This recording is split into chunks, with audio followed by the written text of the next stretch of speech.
Miss world, miss universe മത്സരങ്ങൾ കാണുമ്പോൾ നിങ്ങൾക്ക് തോന്നിയിട്ടുണ്ടോ ഇതെന്താ സ്ത്രീകൾക്ക് മാത്രമേ സൗന്ദര്യമുള്ളോ എന്ന്, അവർക്ക് മാത്രമേ സൗന്ദര്യ മത്സരം ഉള്ളോ എന്ന്? എന്നാൽ അങ്ങനെയല്ല, പുരുഷന്മാർക്കും സൗന്ദര്യ മത്സരമുണ്ട്.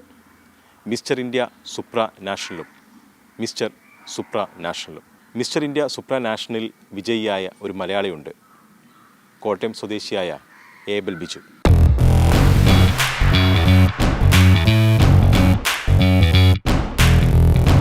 ഇത് അധികം ആൾക്കാർക്ക് അങ്ങനെ ഒരു പരിചയമില്ല, ഈ പുരുഷന്മാർക്കും സൗന്ദര്യ മത്സരമുണ്ട് എന്നുള്ളത്. നമ്മുടെ മിസ് ഇന്ത്യ പോലെ തന്നെ സെയിം നമുക്ക് മിസ്റ്റർ ഇന്ത്യ ഉണ്ട്. അപ്പം ഇതിനകത്ത് ബേസിക്കലി അവർ നോക്കുന്നതെന്ന് വെച്ചാൽ നമ്മുടെ പ്രസൻറ്റേഷൻ, നമ്മുടെ personality, how do you present your self, പിന്നെ നമ്മുടെ റാമ്പിൽ വോക്ക് ചെയ്യുന്നതും, പിന്നെ അതുകൂടാതെ പിന്നെ അതിൻ്റെ ഓവറോൾ നമ്മുടെ ബോഡി ഫിസിക്കും ഒക്കെയാണ് നമ്മൾ കൂടുതലായിട്ട് നോക്കുന്നത്. അപ്പം ഈ വർഷം ഓഗസ്റ്റിലാണ് മിസ്റ്റർ ഇന്ത്യ കോമ്പറ്റീഷൻ കഴിഞ്ഞത്. നിങ്ങൾ വളരെ ചെറുപ്പമാണ്, 27 വയസ്സുള്ളൂ. ഇപ്പം തന്നെ ബാങ്കിൽ ജോലി ചെയ്യുകയാണ്. ഈ ജോലിയും ഇതും എങ്ങനെ കൊണ്ടുപോകുന്നു? സോ ഒരു ദിവസം ഇങ്ങനെ വർക്ക് ചെയ്തുകൊണ്ടിരിക്കുന്ന സമയത്താണ് കൂട്ടുകാരൻ ഇങ്ങനെ ആപ്ലിക്കേഷൻ ഫോം അയച്ചായിരുന്നു. അവൻ്റെ പേര് രാഹുൽ എന്നാണ്.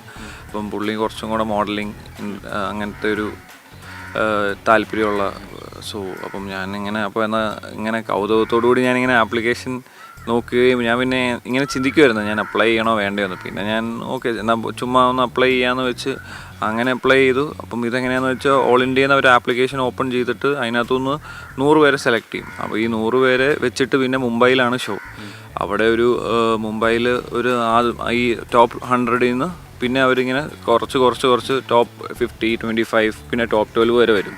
പിന്നെ ഈ ടോപ്പ് 12 വെച്ചിട്ട് ഒരു 3 ദിവസത്തെ ഇൻഡക്ഷൻ പ്രോഗ്രാമാണ്. സോ അതിനകത്ത് ആ 3 ദിവസത്തിനകത്ത് ഫസ്റ്റ് ഡേ എന്ന് പറയുമ്പോൾ 2-3 classes, skin care, hair care, അങ്ങനെ ഡോക്ടേഴ്സ് വന്ന് നമ്മളെ ക്ലാസ് എടുക്കും. പിന്നെ സെക്കൻഡ് ഡേ എന്ന് പറയുന്ന ഒരു PI, ഒരു പേഴ്സണൽ ഇൻ്റർവ്യൂ, നമുക്ക് നമ്മളെ കുറച്ചും കൂടെ അറിയാൻ വേണ്ടി അവർ ചെയ്യും. പിന്നെ തേർഡ് റൗണ്ട് എന്ന് പറയുന്നത് ലൈവ് ഷോയാണ്. ഏകദേശം ടോപ്പ് 12 ഒക്കെ ആയപ്പോഴേക്കും സൗത്ത് ഇന്ത്യയിൽ നിന്ന് തന്നെ ഞാൻ മാത്രമേ ഉണ്ടായിരുന്നുള്ളൂ. നേരത്തെ മോഡലിംഗ് ചെയ്യുന്നുണ്ടായിരുന്നോ? ഇല്ല. അങ്ങനെ ഞാൻ സാധാരണ ബാങ്കിൽ വർക്ക് ചെയ്തുകൊണ്ട് ഇങ്ങനെ ഡേ ടു ഡേ. പക്ഷേ ഞാൻ ജിമ്മിലൊക്കെ പോയി, I use to take care of my മമ്മിയൊക്കെ ആയിട്ട് ബസ്സിലൊക്കെ പൊയ്ക്കൊണ്ടിരിക്കുമ്പോൾ ഈ ഫ്ലെക്സൊക്കെ കാണും. അപ്പോൾ ഞാൻ അമ്മയോട് ചോദിക്കുന്നുണ്ട് ഇതൊക്കെ എങ്ങനെയാവുന്നത്, ഇതൊക്കെ എങ്ങനെയാണ് ചെയ്യുന്നത്. അങ്ങനെ എനിക്ക് അങ്ങനെയൊക്കെ നമ്മൾ ആൾക്കാരെ ഇൻഫ്ലുവൻസ് ചെയ്യണമെന്ന് കുഞ്ഞിലെ മുതൽ ഉണ്ടായിരുന്നു. അതെ പോളണ്ടിൽ വെച്ച് ജൂലൈ വെച്ചിട്ടാണ് മത്സരം. ഏകദേശം ഒരു 22-21 ഡേയ്സിലെ മത്സരമാണിത്. സുന്ദരാന്ന് ആൾക്കാർ വിളിക്കുന്നുണ്ടോ? അങ്ങനെയൊന്നുമില്ല. പക്ഷേ എല്ലാവരും ഇങ്ങനെ അറിഞ്ഞു വരുമ്പോൾ ഇങ്ങനെ ഓരോന്ന് ചോദിക്കുന്നുണ്ട് ഇതെങ്ങനെ അപ്ലൈ ചെയ്യുന്നത്. കാരണം നമ്മുടെ കേരളത്തിൽ നിന്ന് ആൾക്കാർ വളരെ കുറവാണ്. ഞാൻ അവിടെ ചെന്നപ്പോഴാണെങ്കിലും അവർ പറയുന്നത് സൗത്ത് ഇന്ത്യയിൽ നിന്ന് എസ്പെഷ്യലി കേരളത്തിൽ നിന്ന് ആൾക്കാർ അപ്ലൈ ചെയ്യുന്നത് വളരെ കുറവാണ്. താല്പര്യമില്ലേ? ഫിലിം സ്കൂളിലൊക്കെ പോയി ആക്ടിംഗ് ഒക്കെ പ്രോപ്പറായിട്ട് അതിൻ്റെ ബേസിക്കൊക്കെ പ്രോപ്പറായിട്ട് പഠിച്ചിട്ട് ഒന്ന് ട്രൈ ചെയ്താൽ കൊള്ളാമെന്നുണ്ട്. നമ്മൾ പലപ്പോഴും ഈ സൗന്ദര്യം ഉള്ളവർ എന്ന് പറയുമ്പോൾ സൗന്ദര്യം ഇല്ലാത്തവർ എന്നും കൂടെ ആൾക്കാർ പറയാറുണ്ട്. എല്ലാവരും സൗന്ദര്യമുള്ളവരാണ്. At the end of the day നമ്മളെല്ലാവരും നന്നായിട്ട് പെരുമാറുക, നമ്മളെ തന്നെ നന്നായിട്ട് പ്രസൻറ്റ് ചെയ്യുക. അങ്ങനെയൊക്കെ ചെയ്ത് കഴിയുമ്പോൾ തന്നെ നമ്മളെല്ലാവരും സുന്ദരിയിലും സുന്ദരന്മാരും ആവും. നമ്മളെല്ലാവരും സുന്ദരന്മാരും സുന്ദരിമാരും ആണെന്നുള്ളതാണ് ഏബൽ പറയുന്നത്.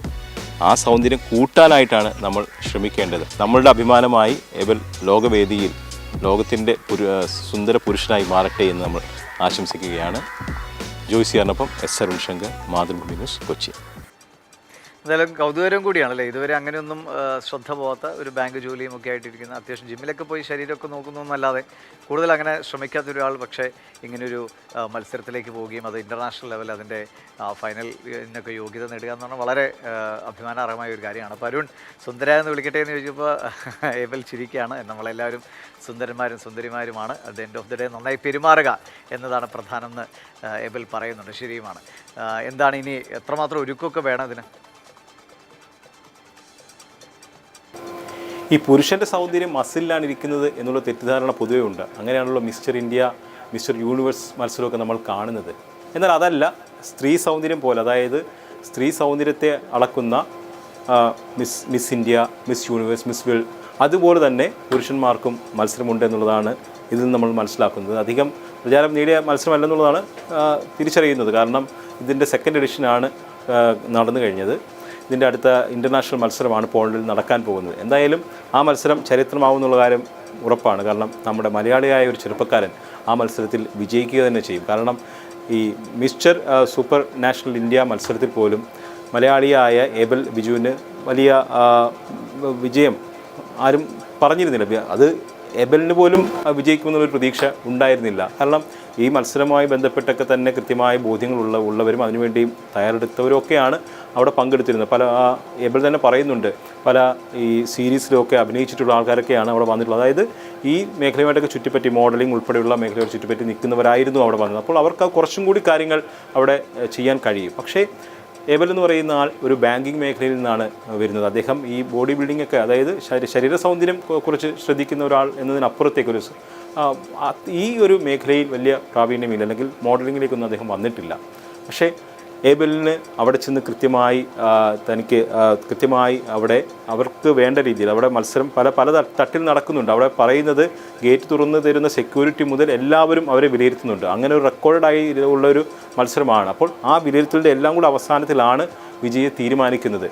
എങ്ങനെയാണ് ആ വിജയത്തിലേക്ക് എത്തിയതെന്ന് പറയുമ്പോൾ ഏബൽ പറയുന്നത്, മറ്റുള്ളവർ പലതരത്തിലുള്ള ബാക്ക്ഗ്രൗണ്ട്, അതായത് ഈ മേഖലയിൽ ബന്ധപ്പെട്ട് കിടക്കുന്ന മോഡലിംഗ് ഉൾപ്പെടെയുള്ള ബാക്ക്ഗ്രൗണ്ട് ഉണ്ടായിരുന്നു. ശരിയാണ്. എന്തായാലും ഒരു കൗതുകത്തിനെങ്കിലും വേണ്ടി ആപ്ലിക്കേഷൻ അയച്ച് ഇതുവരെ എത്തി. 21 ദിവസം നീളുന്ന മത്സരം എന്നാണ് പറഞ്ഞത്. അപ്പോൾ ജൂൺ ജൂലൈ സമയത്താണ്. അതിനുശേഷം അല്ലേ ലോക സുന്ദരൻ പട്ടം മലയാളിക്ക് എന്നുകൂടി നമുക്ക് പറയാൻ കഴിയട്ടെ. അപ്പോൾ ഏബലിന് എല്ലാവിധ ആശംസകളും. ഗംഭീരമായി പ്രയത്നിക്കുക, വിജയം പിന്നാലെ എത്തും.